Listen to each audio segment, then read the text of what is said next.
Hey guys, welcome to the weekly boss. Go ahead and grab your hero, put out the free dart if you do have the monkey knowledge. We're going to go ahead and start out with a farm. We're going to make it a 2-0-0. Just for the fun of it, we'll go ahead and use the new Paragon, the Spike Paragon. So I'm going to do a lot of farming for normal, but you don't need to do this much. Even though the map is really small, it's going to be a really easy boss for normal. So we'll go ahead and start with our farm. We're going to make it a 2-0-0. You're actually going to place 3 of these. All 3 are going to be 2-0-0s. We're going to create a bank as quickly as possible. Once you get all 3 of them, go ahead and grab one of them and upgrade it to a 2-2-0, upgrade another one to a 2-0-2, sell the 2-0-0, the 2-0-2, and then go ahead and create your bank.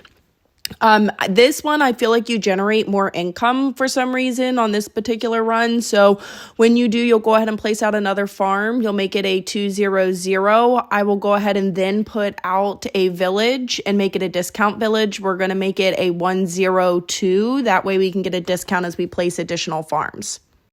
Your bank should hit the 9,500. So after you go ahead and upgrade your discount village, go ahead and collect from it. We're going to go ahead and place out 2 more farms, and we'll upgrade all 3 farms that are currently out to 3-2-2s. And then you can go ahead and place another farm. We will go ahead and throw out an engineer monkey and make it a 0-1-4. Target the trap towards the top. If there's any lead balloons that start to leak towards the back end, you can use the hero ability or just go ahead and throw out the druid sooner. I'm going to go ahead and throw out a druid and make it a 1-3-0. And then that way it can detect the lead. So you can go ahead and put that out sooner if you want. Because we'll have so much money left over, as you see, even creating the Spike Paragon. Once we go ahead and get this farm out, we're going to then start upgrading one of our farms to a 4-2-0, so you can loop and start upgrading some of your farms. But within range of your village, put as many 3-2 farms as possible, and then we can loop back and start upgrading some of the farms. So before the first tier of the boss, I'm going to go ahead and upgrade 2 of the farms to 4-2-0s. I will go ahead and throw out the druid and make it a 1-3-0 for the lead detection. I did have lead leak from the trap, so I just went ahead and used the ability. Like I said, if it starts to do that, just go ahead and place your druid out sooner. You can absolutely do that. We'll need to start preparing for the first tier of the boss. It's going to be really easy. When it hits round 39 for the checkpoint, go ahead and put out a sniper. Try to put it within range of your village. We're going to make it an elite defender, a 2-0-5. Since the map's very small, just sell some of the 4-2-0, the 3-2-0 farms. That way we can create it as quickly as possible. Go ahead and let it go, and then upgrade a ninja to a 2-0-4. And then that is it for the first tier of the boss. We don't need to do anything else. We are going to, once the boss pops, upgrade to the Spirit of the Forest. You want to make sure you have enough money. So once the boss pops, I'm going to kind of let a round or 2 go, leave out the Elite Defender, leave out the Ninja, and then upgrade to the Spirit of the Forest. So just slowly upgrade your Druid of the Forest to a 1-5-0. When you have enough, you can sell the Sniper and then upgrade that Druid to a 1-5-0. But before you sell it, you're going to want to make sure you have enough. That way it can grab any of the mobs. The Spirit of the Forest is going to hold. You can leave out your ninja. It's going to be very tedious. I'll speed a lot of this forward for you because all I'm going to do is put a ton of 3-2-0 farms and then slowly upgrade each one to 4-2-0s.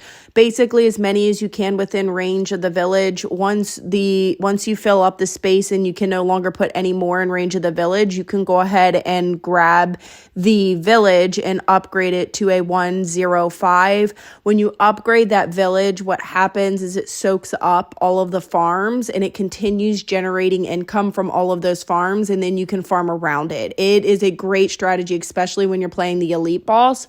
After you go ahead and upgrade that village and it soaks them up, just go ahead and rebuild all around, make them 3-2-0 farms, and then just loop and upgrade each one to 4-2-0s. I'm not going to upgrade to the T5 just yet because we will need to prepare for the next tier of the boss, which is going to be really easy, but pretty much all the way up until that point, you can just continue farming and upgrading each one of your farms slowly. I'll speed this forward a little bit. All you're going to see me do is just continue upgrading farms. Like I said, this is way overkill. You don't need this much for normal, but I wanted to go ahead and try out the Spike Paragon. So that's why we're going to do that. So if you don't want to do that, you do not have to do that for any of this.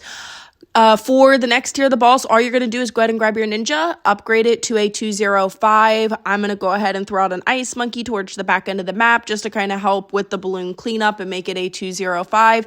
And that is all you need. You can just go ahead and start upgrading your farms. So that's going to go ahead and clear out the boss. While that's going, you can go ahead and grab any one of your 420 farms and upgrade it to a 520. I'm just going to continue on with my farming strategy after I upgrade it to a 520. I'm going to go ahead and put a T5 bottom path, a 205. Like I said, I want to stress you don't need to do this if you don't want to. You don't have to follow this exactly. I just wanted to throw out that other Paragon to see what it does. So after I put that one, I'm just going to speed it forward. I'm going to put a ton more of the 420 farms. This is going to take us all the way up until the next tier of the boss. After I put these farms, I'm just going to skip ahead for you because there's really nothing else you need to place. So for the next tier of the boss, we're going to go ahead and create a dart Paragon. That way we can save up a ton of money and create a high degree spike Paragon for the next one. So all you're going to do is put out all of the T5s for the darts. If you have the monkey knowledge, you can do 2 of the bottom paths. If you don't, it's completely fine. You can contribute the max amount of money for the dart Paragon because we're going to have so much money left over with how many farms we just placed. But the good thing is I'm done with the farming strategy. I'm going to go ahead and speed this forward actually all the way up until the next tier because we don't need to do anything else. You can just continue generating income and just kind of walk away all the way up until you get to the round 99. And even for the round 99, we're going to have so much money, but I'm not going to create it just yet because I wanted to create as high a degree Paragon for the Spike Factory. So all I'm going to do for this tier is just put out all of the T5s. You necessarily don't even have to do this now. You can wait, or even if you don't have the monkey knowledge all the way or the XP to upgrade to the Spike Factory for the Paragon, you can just create another one if you want.